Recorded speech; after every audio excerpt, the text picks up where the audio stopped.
কিশোরগঞ্জে প্রতিবারের মতো এবছরও জমে উঠেছে 2 টাকার ঈদ বাজার। এখান থেকে ক্রেতারা নিতে পারছেন মাত্র 2 টাকার বিনিময়ে কাপড় সহ নিত্য প্রয়োজনীয় ঈদের খাদ্য সামগ্রী। কিশোরগঞ্জ সম্মিলিত নাগরিক ফোরামের আয়োজকরা বলেন, প্রতি বছর ঈদের একদিন আগে দরিদ্রদের জন্য এই বাজারের আয়োজন করা হয়ে থাকে। লম্বা লাইন করে অপেক্ষা করছে মাত্র 2 টাকা দিয়ে ঈদের জন্য কাপড় সহ খাদ্য সামগ্রী সংগ্রহ করতে আসা দরিদ্র জনগণ। কাপড় সহ ঈদের প্রয়োজনীয় খাদ্য সামগ্রীর মধ্যে রয়েছে চাল, ডাল, তেল, চিনি, দুধ, সেমাই, লবণ, সাবান, শ্যাম্পু। এমন উদ্যোগকে সাধুবাদ জানিয়েছে খেটে খাওয়া মানুষগুলো। এ বাজারে ক্রেতারা 2 টাকায় সব বাজার করতে পেরে খুশি। এই জায়গায় খুব আনন্দ পাইছি, খুব খুশি হয়েছি। আমি চাউল পাইছি, ডাল পাইছি, তেল পাইছি, সেমাই পাইছি, চিনি পাইছি।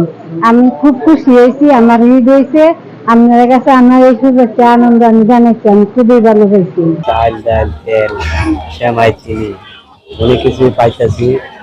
আমাদের ঈদটা সুন্দর মতো কাটবে, কোনো সমস্যা হইব না। ঈদ 2 টাকার ঈদ আনন্দ বাজারে আইছি মমি ভাই। এখানে অনেক কিছুই দিতেছে 2 টাকা দিয়ে, তেল, ডাল, চিনি আর অনেক কিছু, অনেক আইটেম দিতেছে বাজারে। এতে মানে খুব ঈদের মধ্যে খুব আনন্দ হয়ে কাটবে।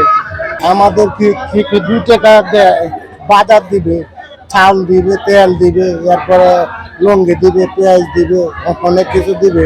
এটা আমাদের কাছে ঈদের আনন্দ লাগতেছে, আমাদের খুব ভালো লাগতেছে। এই উদ্যোগকে ভালো উদ্যোগ বলে মনে করেন সম্মিলিত নাগরিক ফোরামের সমন্বয়ক এনায়েত করিম অমি। ঈদ আসে, ঈদ চলে যায়, ঈদ ভালোবাসতে শেখার, ত্যাগের মহিমা শেখা। এই কথাটা আমার হৃদয়ে গেঁথে আছে সেই ছোটবেলা থেকে। ত্যাগের মহিমার শব্দটা আসলে অনেক বড়।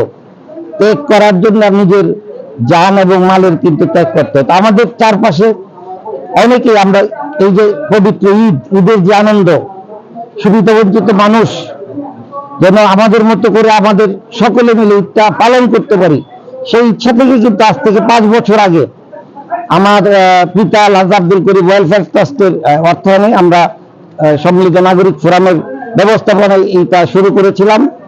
আমরা প্রতি বছর 300 পরিবারকে এই ঈদ বাজার করার এই সুযোগ করে দিয়েছি। এখানে একটা প্রশ্ন অনেকে আমাকে করেছেন যে 2 টাকা কেন মূল্য রাখেন, বিনামূল্যে কেন নয়?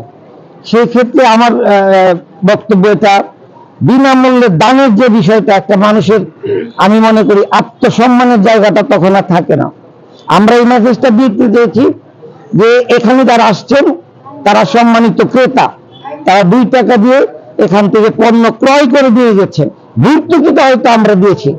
বীর মুক্তিযোদ্ধা আব্দুল করিম ওয়েলফেয়ার ট্রাস্টের সহযোগিতায় পঞ্চমবারের মতো এবারও দরিদ্র ও শ্রমজীবী জনগোষ্ঠীর মুখে হাসি ফোটাতে এ আয়োজন।